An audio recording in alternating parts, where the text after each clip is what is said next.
Well, hey, Jeff, and everyone, welcome to Closing the Distance.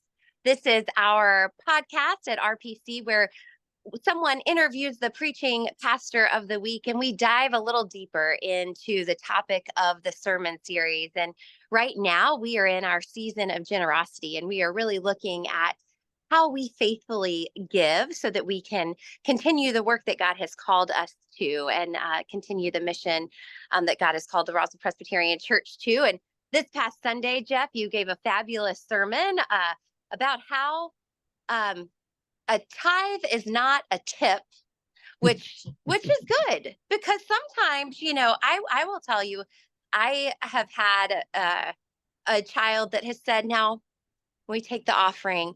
Now, why are we paying God? And Yeah. you're really explaining, okay, we're not paying God. So I would love for you just to really kind of start, especially as this is a concept. If you've been in the church for a long time, it's something you're really familiar with. But if you haven't been, where do we get this concept of tithing? What does that mean? You touched on it yesterday, but I'd love just to start at the beginning for our conversation. Yeah. I mean, honestly, and I didn't go into this. There was a whole version of the sermon where it was, I was going to do like a history of tithing. Yeah. You go back to the Old Testament, and this guy, Melchizedek, kind of a random, said he was Jesus is actually referred to as a priest in the order of Melchizedek. He was a kind of appears out of nowhere in the story, and Abraham tithes a tenth of his wealth to Melchizedek. And so it begins this process. And then in Judaism, obviously, you would tithe a certain amount, a tenth, of your crops or your livestock, or monetarily. And so that kind of is brought into the Christian tradition. This is not just a Judeo-Christian idea. In Islam, you have it in other cultures, other religions. So it's not exclusive to Christianity. Yeah, absolutely.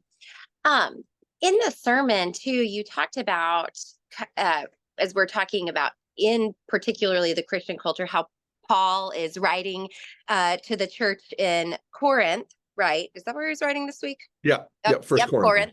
Corinthians. He was writing to the church in Corinth. But he was saying, listen, I'm not here.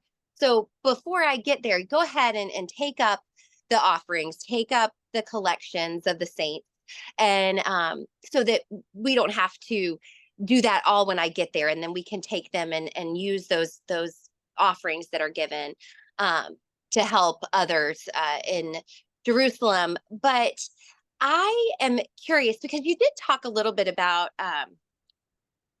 Paul's raising money and two of the challenges that he had in fundraising, that the challenge of imagination and sort of um, maybe being disconnected, and then certainly that it's got to be a discipline, not just a feeling.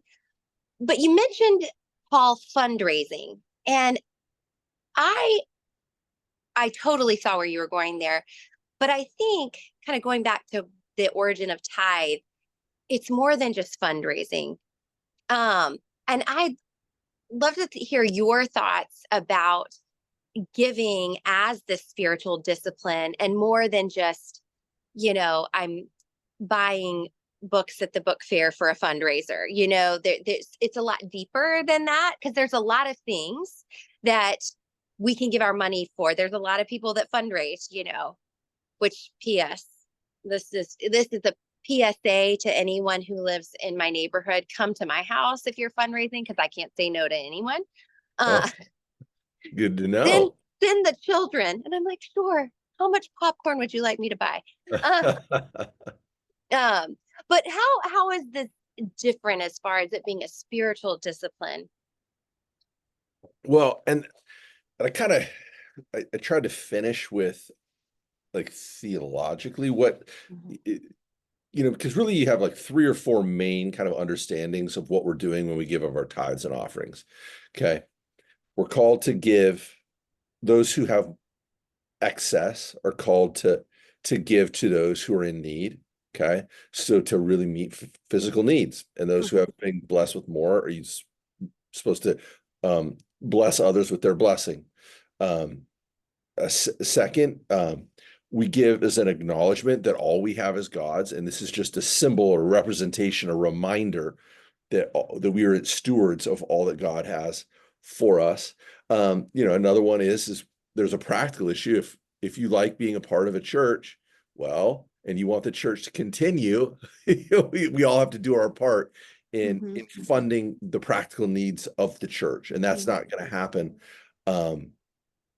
without people giving. Right. And then I think one of the best, or I think the one that gets to our heart the most, is we give generously because God has given so generously to us, right? Yeah. And that's really at the core of generosity and why we respond. And so I think those four reasons are really we and it's really hard to talk about all four of them all at once. So Right. usually, in generosity season or on a Sunday, I'll talk about one and highlight one reason. And at the end of the sermon yesterday, I tried to kind of summarize all those really quickly to get them all in. But you're right. I mean, it is more than fundraising for a voluntary association. And Paul, I think when he is raising money for the Jerusalem church, he talks about God's been generous to you, so you need to be generous with one another. He talks about there's a real need. People are struggling with poverty in the mother church, in the church that is their mother in Jerusalem. He's talking about there are real needs and to be disciplined about it. And then he talks about, well, and you shouldn't be holding on to this because all of it is God's anyway, right? So I think he kind of gets into all that in a short amount of time in 1 Corinthians. Yeah, I really love all of those points that you make because they're all very important, but all certainly go together, go hand in hand as well. And I thought you did a really beautiful job yesterday of talking about, of course, we want the church to go on, so we all have to be part of it. But what a privilege it is in any place to connect with other humans, to work for the benefit of others, right? And that's what we're called to as church, with our time, our talents, and our finances, and those also always go hand in hand. And you said at the end of the sermon, we all have gifts to give and we all have gifts to receive, and this is something that's mutual. We all are doing this, and we see needs of others, and we're invited to participate in that. And there's this beautiful interconnectedness of humans that's highlighted here. And especially when you are giving of your time and your finances, it's kind of, you got skin in the game. You really are doing that. And that's really an opportunity and a gift. And I feel like when people do get involved and they start participating in giving, that there is something that God works in you spiritually. It's actively participating, communing with God in the work that God has called us all to in the world. And so it's hard, I don't want to say, oh, if you give, you're going to get these things in return. That's not what I'm trying to say. It's not transactional at all. It's very relational. And I think that that's what sometimes can get lost in when we talk about finances, is it feels transactional because our world is so transactional, but this is really relational and transformational. And when we give of our time and our finances, God, that what God can do is transforming work in the world. And that's just really powerful and exciting, I think, to think about being part of, right? Right. I'm also reminded, I used to have a pastor that would say, this is not a cruise ship that everybody has to put their oar in the water, but right, it makes the journey, we're all working together for this. And to me, that's a lot more powerful. So anyway, no, totally. And I think one of the things, the ideas I think behind what you're saying is we live in a very individualistic culture and society. And so it's very hard for us to sometimes think with a we mentality rather than a me mentality. And And that's just, I mean, I think if you go to play Latin America, if you go to Yep. places in Africa, it's much more communal. And definitely the New Testament was written in a much more communal way, that people really relied on these networks of associations and relationships, that, you were helping one another out. Right. An agricultural economy, I'm going to Mhm. help you till your field, and you're going to come and help till my field, because we're going to till them at different times, and I'll help you Right. harvest and my harvest. And there's much more interconnectivity. And now we are much more isolated and separated. And so I think one of the things that the church can do is really try to cultivate a we-ness, that this is a true Mhm. community where we take care of one another, we carry one another's burdens. And Yep. but the culture that we are in is just fighting desperately against that the rest of the week, in your job, your education, your sports team. It's much more how am I doing, rather than how are we doing. Right, right. And even in a trickier way, we are, I feel like, more individualized than ever, but more networked. I wouldn't say necessarily connected than ever. It's this odd place of we're so connected to the internet and others, but not in a real relational way. And I think that that's what we're pushing for is, these are real relationships that we have. It's not this sort of networked individualism that happens in our culture so often.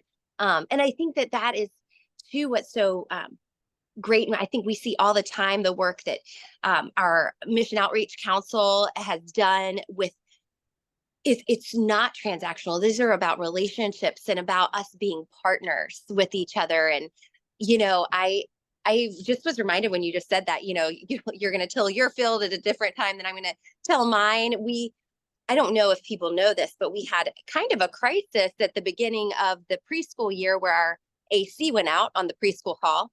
Right. It was not a great time.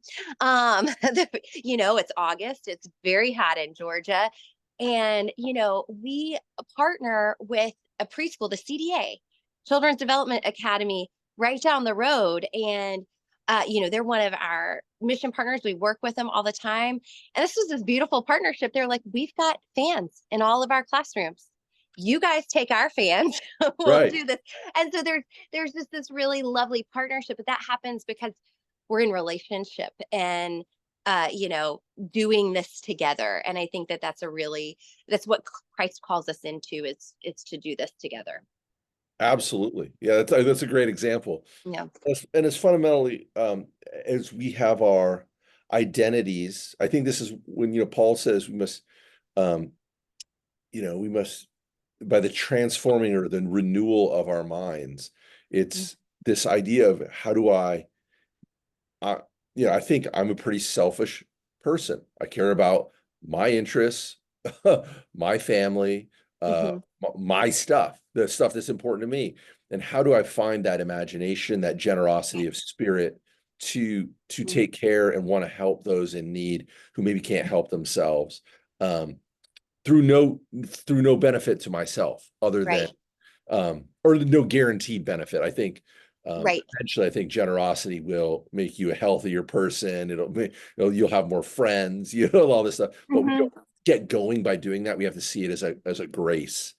Um, That is the other thing I was going to get to, because I wanted to be careful. I'm glad you said that to clarify. It's not that you scratch your back, I'll scratch mine kind of thing. right. I was more talking about this is just a real partnership. Like Yeah. we're not in it. But I loved how you made sure to point out that the word used for gift in the text that you used was grace, something that's given without anything expected in return. And I think Yes. when we think about our giving as grace, um, it's just really powerful. And it again reminds us of this grace that we have received from Christ that Mhm. surpasses anything that we can even understand. And I love that thought of and the truth of it. But just Right. sometimes we don't always think of it like that. And I was really thrilled that you pointed out the meaning of that word gift, of it being Yeah. grace. It's one of the benefits, Carrie, of us taking Greek in seminary, is we can sometimes recognize that stuff. Well, we can recognize it. Sometimes we're reminded of it. Like I read the passage and I honestly had forgotten it. And when you were preaching on it, I was like, oh yeah. I know that, you know. Yeah. Um, but it's really good stuff. And I really appreciated just your uh take on that passage yesterday and its real life application to where we are and where God is leading us into the future. And I personally am very excited about um, where God is leading RPC in the future. I think we are um, in just a place where, in a really good and healthy place. And I said this the other week in the offering. I used to hate talking about I even used to like stress out calling for the offering because I was like didn't like asking people for money. Right. And I think one of the places where I have gotten to is that I don't hesitate now because I look at this faithful congregation and what God is doing, and Right. this is good stuff, and this is the place where I want to give to the mission that God has called this church to, Mm. and be part of that. And so it's not something that I am nervous or feel uncomfortable asking about anymore. And I feel like I can do that in a really bold way because I just look around at all of the people in our church and the ways that they are so faithfully looking to God to guide us. So I'm excited about the future. I am too. I am really too. And and I don't have any qualms about asking Mm, people to give to the ministry and mission of Roswell yep. Presbyterian. We are running a very efficient, impactful, um, church that's making Mhm. a difference. And if for some reason we were to go away one day, um, we would all it would be we would be missed greatly by Mhm. our community. Mhm. Um, and so I don't pull any punches. I want to be very direct, both on a spiritual level, but also on a practical level. Um, and if people can see our finances, Right. they're open records through the session meetings, minutes, and we're running an efficient. I would put us against any nonprofit in terms of the amount of money that's spent on administrative functions and what's spent on our actual call for ministry and impact. So I'm not bashful about it. So Mhm. let's go. Let's make a I difference. I agree, and I think that that's what we're doing, and we're all on this. We're inviting everybody to be on this ship and do this together. So I'm excited. Yep. So do you have any final thoughts either about this season of generosity or just anything that's been interesting in your life lately? Well, probably the most interesting thing, I'm reading this fascinating book called um 60, what's it called? 60 Songs That Made the 90s. And Oh it's yeah. like, and as a child of the 90s, I just had a really fun time. This guy, Rob Harville, is the author, and he a rock critic, and he goes through all um these famous songs that we're all very familiar with and kind of the backstory, kind of their cultural importance, why they made a difference. He's really funny writer. So I've really enjoyed reading that over the past week or two. So that's been really fun. And, Carrie, the National Basketball Association begins its regular season this week. So Mhm. much of my time will now be consumed with getting angry and saddened by the Atlanta Hawks. But Well, what are that we is why we have a time of confession every Sunday. gonna So Amen. don't worry. Don't worry. All right. Well, Jeff, thanks so much for Thanks, having this Carrie. conversation, for your sermon yesterday, and we're looking forward to next week. You bet. Sunday's All right. coming. All right. All right. Thanks, Take Carrie. I'll care. see you soon. All Bye. right. Bye bye.